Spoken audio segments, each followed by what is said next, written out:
तुम्हारी तो निकल भैया आज कूद। मित्रों नमस्कार, मैं अनिरुद्ध विश्वकर्मा। आप देख रहे हैं हिंदुस्तान सपनों का। उत्तर प्रदेश के मुरादाबाद में एक बीजेपी के कार्यकर्ता के फल की दुकान को बुलडोजर से उजाड़ दिया गया। इससे बीजेपी का कार्यकर्ता आहत हो गया, उसको भारी मात्रा में नुकसान हुआ और वह व्यक्ति आत्महत्या कर लिया। सोच सकते हैं कि जबकि बुलडोजर नीति पर सुप्रीम कोर्ट ने एक फैसला सुनाया है। बीजेपी नेता का नाम चैतन्य सन्नी है और वह एक फल व्यवसायी थे। कार्रवाई में उनकी दुकान गिरा दी गई। इस कार्रवाई से उनको भारी नुकसान पहुंचा। चेतन ने फेसबुक पोस्ट के माध्यम से अपना दुख और नाराजगी जाहिर किया था। जानकारी के मुताबिक जिला प्रशासन द्वारा अवैध कब्जों के खिलाफ की गई कार्रवाई में कई दुकानों को गिरा दिया गया था, जिसमें चेतन सैनी की दुकान भी शामिल थी। इससे मानसिक रूप से परेशान होकर के उन्होंने आत्महत्या कर लिया। घटना के बाद प्रदेश के उप मुख्यमंत्री ब्रजेश पाठक मुरादाबाद पहुंचे और पोस्टमार्टम हाउस में चेतन सैनी के पार्थिव शरीर पर श्रद्धांजलि अर्पित किया।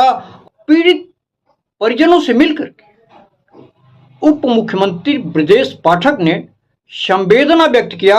उन्होंने कहा कि हर प्रभावित परिवार को न्याय मिलेगा, दोषियों को बख्शा नहीं जाएगा, कड़ी कार्रवाई की जाएगी। सुप्रीम कोर्ट का एक आदेश है, सिर्फ आरोपित या दोषी होने के आधार पर नहीं हो सकती कार्रवाई, देना होगा 15 दिन पहले नोटिस। सुप्रीम कोर्ट ने आगे कहा कि हमारे संविधान में इस निरंकुश और मनमानी कार्रवाई का कोई स्थान नहीं है। किसी भी आरोपित, यहां तक कि दोषी की संपत्ति, घर या दुकान या ऑफिस भी कानूनी प्रक्रिया का पालन किए बगैर ध्वस्त नहीं की जा सकती। ऐसा करना असंवैधानिक है।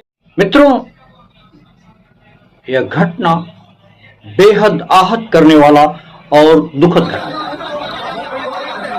आप तस्वीरों में देख सकते हैं किस तरह से उत्तर प्रदेश के मुख्यमंत्री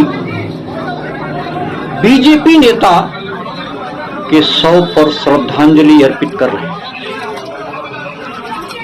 और बुलडोजर की कार्रवाई भी आप अपनी स्क्रीन पर देख सकते हैं कि किस तरह से बुलडोजर मनमाने तरीके से लोगों को तबाह कर रहा है, लोगों के व्यवसाय को छिन्न भिन्न कर रहा है, लोगों के घर को ध्वस्त कर रहा है। पीड़ित परिजनों का क्या कहना है उसको एक बार सुनिए। तुम्हारी तो निकल भैया आज कूद। कल हमारी दुकानें तोड़ दी इन्होंने सब। हमने हाथ पैर जोड़े, हमने 5 मिनट लग जाए पैकेट तोड़ने, सब तोड़ गए। नहीं सुनी तो दुकान तोड़ दी हमारी सभी। सारा लाखों रुपए का नुकसान कर दिया। हम हाथ पैर जोड़ने नहीं जोड़े भाई साहब। मेरे भैया ने रात, मेरे भैया को हमने बहुत समझा।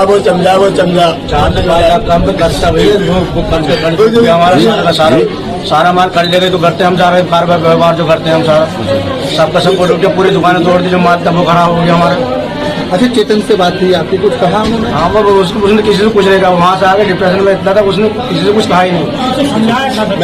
समझाया उससे, किसी से कुछ कहा नहीं, सुनी रहा। किस नाम से दुकान है आपकी? Hukum Singh and sons, Umesh and brother, दो नाम से। किस टाइम क्या किया इन्होंने? किस टाइम की घटना थी? क्या किया इन्होंने?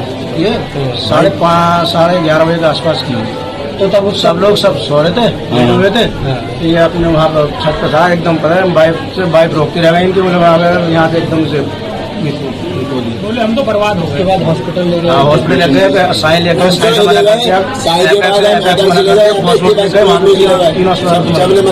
मौत का जिम्मेदार किसे मानते हैं? हम तो आप मंडी प्रशासन को मानते थे। इन्होंने तोड़ी ना दुकानें, मंडी प्रशासन हमने उनसे कहा हम उससे कह रहे कि भाई साहब 5 मिनट का समय दो, 5 मिनट का समय दो। उसने समय नहीं दिया, हमें बिल्कुल समय नहीं दिया। कह रहे तुमको ना डंडे लेके चल रहे, मारने के लिए चल रहे, हमें मारने के लिए चल रहे। और फिर क्या तोड़ दी, सब तोड़ दी, बुलडोजर लाकर तोड़ दी, सब तोड़ दी। सारा इतना सा भी समय नहीं दिया, सब तोड़ दिया, तोड़े अरे जोड़े सब तोड़ दिया, सब कितना सामान हमारा सेब थे सारा नाश हुआ, फल मंडी का सेब का हमारा सेब नाश हुआ, हमारा बाल रखा हुआ था, हमारा बाल सेब। अच्छा सामान रखा हुआ था। हाँ सामान पेड़े भी तोड़ दी, फल हमारे सेब के डब्बे लगे हुए थे, सब दवा सब बेकार। वहीं उत्तर प्रदेश के उप मुख्यमंत्री ब्रजेश पाठक ने पत्रकारों से बातचीत में क्या कहा, उसको भी सुना जाना चाहिए। हर स्थिति में पीड़ित परिवार को न्याय मिलेगा, दोषियों को बख्शा नहीं जाएगा, कड़ी कार्रवाई होगी। हमने शासन में बैठे उच्च अधिकारियों को अवगत कराया है और कड़ी कार्रवाई होगी जो कि लेसन बने। इसको हम बिल्कुल बर्दाश्त नहीं करेंगे। जो अधिकारियों की मनमानी हो रही है मुरादाबाद के अंदर, हमारे कार्यकर्ता पर जिस ढंग से गलत कार्य हुआ है, इसको हम बिल्कुल बर्दाश्त नहीं करेंगे, कड़ी कार्रवाई। मित्रों, TV9 भारतवर्ष के हवाले से एक खबर आप तक पहुंचा रहा हूं। उत्तर प्रदेश के झांसी में बैंक वालों ने मतलब एक ऐसा बदसलूकी किया या कह लीजिए दादागिरी किया कि उसकी आलोचना हो रही है। लोन की रकम वसूलने के लिए प्राइवेट बैंक ने तो हद ही पार कर दी। एक प्राइवेट माइक्रो फाइनेंस बैंक ने महिला को लोन के किस्त न चुकाने पर कथित तौर पर 5 घंटे तक महिला को बंधक बना करके रखा। पति से कहा किस्त दो और अपने पत्नी को ले जाओ। इस घटना को लेकर के समाजवादी पार्टी के मुखिया और उत्तर प्रदेश के पूर्व मुख्यमंत्री अपने ट्विटर हैंडल पर लिखा है कि $1 ट्रिलियन की अर्थव्यवस्था क्या ऐसे ही बनेगी? लोन न चुका पाने पर गरीब की पत्नी को तो बैंक वाले बंधक बना रहे हैं, लेकिन सत्ता के करीबी जो लोग बैंकों का खरबों लेकर भाजपाइयों द्वारा विदेश भगा दिए गए, उनका क्या? यही है भाजपा की नारी वंदना का कड़वा सच। और TV9 भारतवर्ष के उस समाचार की कटिंग को उन्होंने अपने ट्विटर हैंडल पर लगाया है। मित्र, इसी से अपनी बात समाप्त करता हूं। नमस्कार।